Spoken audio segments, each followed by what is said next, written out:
اظهارات مطبوعات پرزیدنت تاجیکستان و سروزیر ژاپن شینزو آبه با نتیجه‌های ملاقات و مذاکرات رسمی و دورنمای مناسبت‌های دو کشور بهای بلند داده شد. پس از انجام ملاقات و مذاکرات رسمی میان دو کشور 8 سند نوی همکاری به امضا رسید.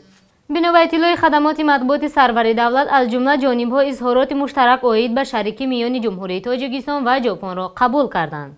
سازشنامه گرانت میان حکومت تاجیکستان و اگنتی یابانیا عاید به همکاری بین‌المللی عاید به تطبیق لایحه برقرار نمودن نظام تامین آب نوشاکی در ناحیه 5 ولایت ختلان و یادداشت‌های تفاهم میان حکومت جمهوری تاجیکستان و حکومت ژاپن عاید به همکاری‌های اقتصادی، علمی و تکنیکی را به امضا رسانیدند.